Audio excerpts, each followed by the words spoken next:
You can tell that Michael knows me, right? Look at this. So, All right. get some Whoa. wine, some Portuguese specialties here. Beautiful. Let's try to make Thanks, some room yeah. here. So I have to give a little preface to what I was saying earlier. Oh, so. All right. All right, Michael. Yeah. I got to give some preface, but first of all, thank you for joining me, buddy. No, Great to have my you. pleasure. Thanks for having So me. Michael and I worked together on the Fall River Tourism campaign with Mayor Carrera there. So I've known Michael for a little while now, and when we got first introduced, he invited me to come over and check out the marketplace. And I have to say, since the day that I checked out the marketplace, I've probably been back about a half dozen times or more. And one of the things that we first went into, and I was talking about how passionate I was about wine, is that he goes, well, if you're passionate about wine, you have to see this. Now, we're going to get into the whole history of them and the great location of things they are, but you have an amazing selection of wines. Like, and it's, we were talking before, it's how many SKUs or how many different varieties you have? So at this moment, upwards of 500 Portuguese wine SKUs. 500 just That's- Portuguese. Portuguese, correct. That's sort of our focus. You know, when we were covering all the regions of Portugal, and that includes also dessert wines from Portugal, which is a very popular category, Yeah. which is the ports and the Madeiras. And ports is another big thing that I'm a huge fan of, so that's obviously there. But it takes up a whole section in the marketplace, and you guys host tastings on a regular basis, right? That's correct. So pretty regular, like every Saturday around the noonish hour, we'll have vendors or distributors in store sampling wines, and anything between 2 to 5 wines roughly. On occasion, we have wine seminars, which are very informative, very educational. They're great for folks who don't understand or know Portuguese varietals. Right. Oftentimes you get winemakers coming through from Portugal, some Really? personal friends of mine that have come and given these seminars, and it's super, super educational and informative. Great, a lot of fun. We put out a really great spread. You can find out about those on our website. And that's something I definitely had. We're obviously very big into the wine here, and I have to say, when I first came in, Michael gave me the tour, and I got the personal knowledge, and I went home with a case of wine that day that you had handpicked all the bottles for me, and it was excellent. And you know, again, from a shout out perspective, Brian and oh my God, Philomena and Lauren, all good friends of mine that are out there, and they tell me that they're going to these tastings on a regular basis. So it's obviously people love them and enjoy them, and that's the educational point that's important, is that you have people that are coming in that don't know a lot about Portuguese, but have fallen in love just with their first visit of coming to join you guys. That's correct, yeah. So, you know, Portuguese wines are relatively unknown. You know, the community knows them, but besides the community, it's sort of a really interesting wine region. Wine country, and now as of late, it's people are starting to understand the varietals. Like I said, these we have to educate the consumer. Exactly. Let them know about these outstanding values. That's one of it.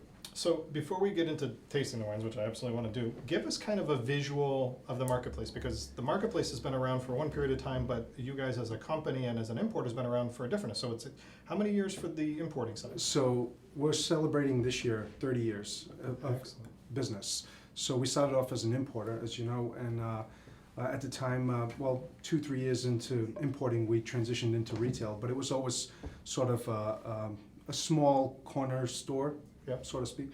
And then 7 years ago, we purchased the property that we're at. It's an old textile mill that we converted into this marketplace.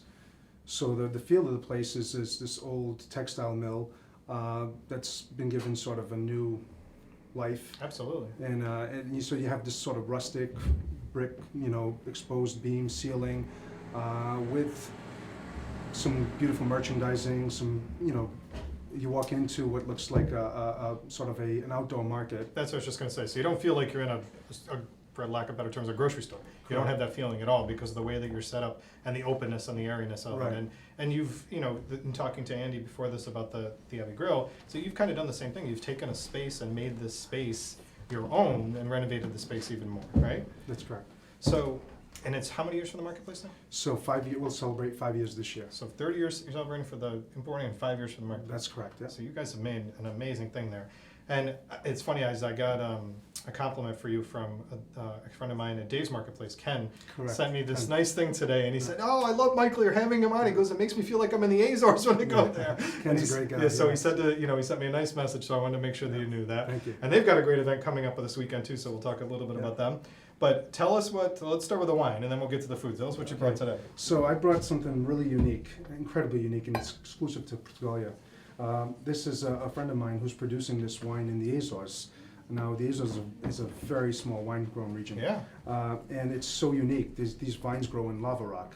So Lava rock. Yeah, Love these stories. Right. So by default, it's a very interesting wine. It's got sort of this insane. You talk, I'll pour. Yeah, it's got this sort of insane minerality and acidity, and also some salinity from all the salinity that's in the air. And as you can tell by the color of it, it's really, really unique. It's 100% Verdelho. 100% say it again? Verdelho Verdelho. is the varietal, and it's something. It's It's got this substantial. beautiful like straw color to it. Correct, and it's got some nice viscosity and a very long finish. Cheers.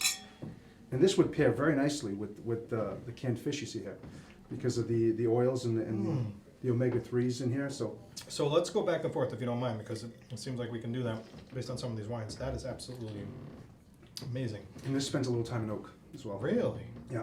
Some very little oak aging, but it's And to give some descriptions, because I like to this. It's soft. It's got a soft texture to it, but it's absolutely terrific. So talk about what you brought here today, because this is something that's kind of taken off and become big again. That's correct. So it used to be your grandfather's fare. He'd pack it in his lunchbox, but today canned fish and tin fish, as many people are referring to it, it's getting a lot of play on in publications, food publications. Yeah. There are restaurants serving it in Boston. We supply a few restaurants that serve only canned fish along with wines. But it's a very, very interesting food. We have a very long tradition in Portugal of canning fish, hundreds of years, and so we're probably the best at doing this. And here we have 3 examples of this. We have jack mackerels, which are baby mackerels, Okay. which are delicious, and you'd eat the whole thing on these. You don't have to sort of sift through the bones. Because everything's become sort of tenderized. It's marinated in the oils.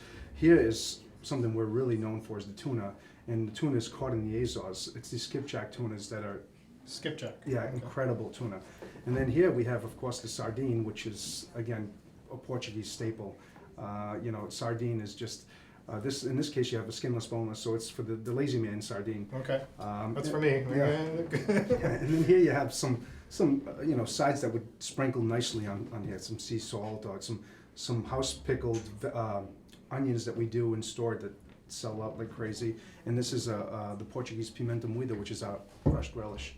Beautiful. Now, all of this is stuff that's available in the market. The market, yeah. So if you go to Portugal today, you'll see specialty food shops with walls of canned fish, all different kinds, and we've brought a lot of that into the market.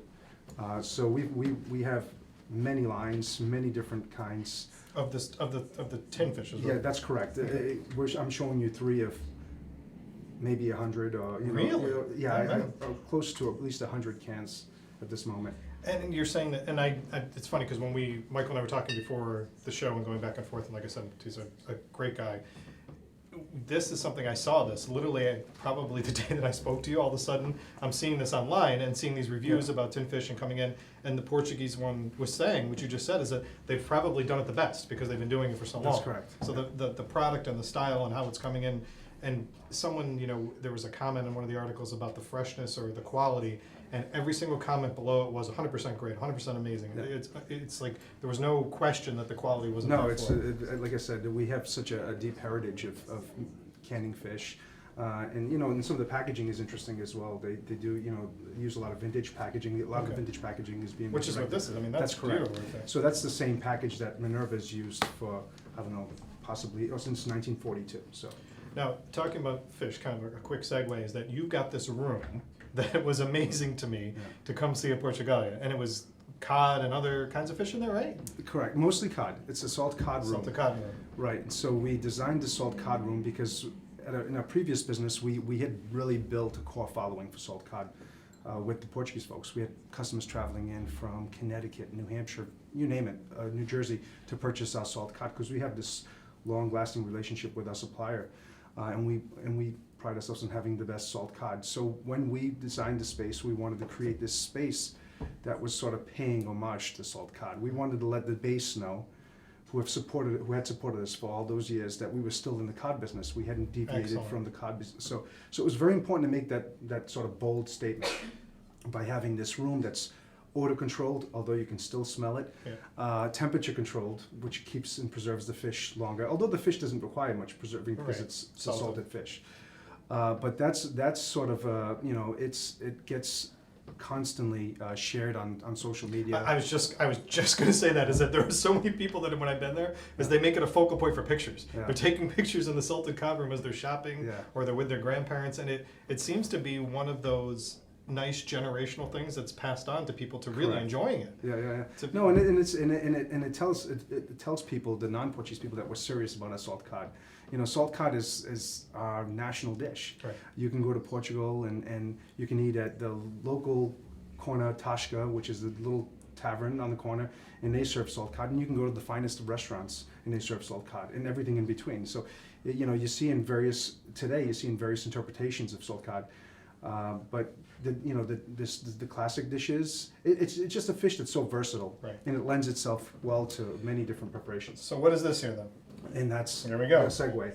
So this is bacalhau, gomes de sal, which is a very iconic Portuguese dish, probably the most iconic bacalhau dishes. And it's That's amazing. scalloped potatoes with salt cod, with onions, parsley, garlic, swimming in olive oil, Oh my baked God. off. And it's simply delicious. That looks amazing. It looks absolutely amazing. So I want to get into, we're going to taste another wine, so we'll Sure. go to which one next, but I want to get into a little bit about how in the marketplace, there's more than just food. You've got things that you're importing from Portugal all over the place of That's different correct. varieties. So give us an example of some of the other things that you can find in the marketplace.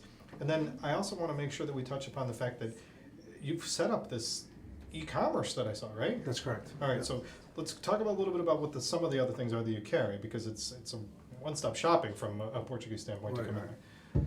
So at the market, we're selling a variety of things, like you mentioned. So we're very interested in the culture of Portugal and selling the culture of Portugal. So with that comes, pottery, for example. I like to, Okay. and these are two examples of some of the pottery we sell. These are the products I love to source in Portugal. Go meet these families who have been doing, pottery for 3-4 generations, and placing orders with them. It just feels really good to be able to do that. And support them, yeah. Absolutely, Yeah. and it's just nice to show off some of these handcrafts and some of the skills that are sort of, slowly dying off, but we kind of give them some new life. We have things like textiles, rugs. Right? There's a lot of groceries, as you can see, and the market consists of about 75% Portuguese specialty items. I went home with Portuguese cheese. That's correct. Oh, Well, yeah, that's what- cheeses. yeah, So cheeses, yeah. we have a wide array of cheeses from the Azores, which are very popular, the sharp cheeses, Yeah, mine was to amazing. the sheep cheese from Serra de Estela, which is sort of very pungent raw milk cheese that's sort of knock your socks off. If you're a culinary person or a foodie type person like I am, this is the type of thing you're gonna love when you go in there, because you can spend a lot of time there. You're gonna go home with a lot of great things. Yeah. Now, going back to the e-commerce side of things, and let's see what's the next one we're gonna try. 'Cause I So know- we're gonna try this down, which is from a producer who's very well known for producing ports, Dirk Newport, and I'm a big fan of his wines. And this happens to be a table wine of his, but this is a really nice red, and you can drink red with salt cod, because salt cod is substantial brings that enough out, yeah. that you can have a red like this. So, and I gotta tell you, anytime you got these guys in town, I'm happy to bring them in Yeah. and talk to them here. I'd Yeah. love to highlight them and talk to them. Yeah. So let's go to the e-commerce just a little bit, because that was kind of a transition and a great thing for you, that the stuff that's now available that you're sourcing and importing, you've got on the e-commerce site. That's correct. Yeah, so that's we had to jump into the e-com space. We had so much request when we first opened up the market. We had folks traveling in from various parts, visiting family in the area, and they kept requesting that our goods. So we just simply needed to be online. So we started off with maybe 100 products. I think we're somewhere around 250 products currently Really? online. Wow. And all different categories, from the tin fish that does very, very well online, to olive oils, to the cheeses, to the cured meats that we didn't discuss. So chorizo and the marcella and salpicon, all that stuff is being shipped all over the country. So we're just a click away. You know. So, and that's interesting because it's obviously the way things are going with a lot of people wanting to be able to do that, and like you mentioned, a lot of people that aren't in the area that would like to. Have you noticed this trend? And we mentioned in the beginning about the wines, whether you're educating people and stuff. Have you noticed this trend of educating the public as a whole? Because you're drawing, just like everybody else I've spoken to, you're drawing from a large area of tourism, so to speak, that comes into Fall River. Yeah, so we do. We have a lot of inquisitive people. A lot of people come into the market, don't understand Portuguese food. We have an opportunity to, with some of my people, to educate these folks and let them know about our specialties. So we do spend time with customers, you know, sort of conveying the message, selling Portugal is what I'd like to say. So it's, you know, we do the wine educational seminars. Right.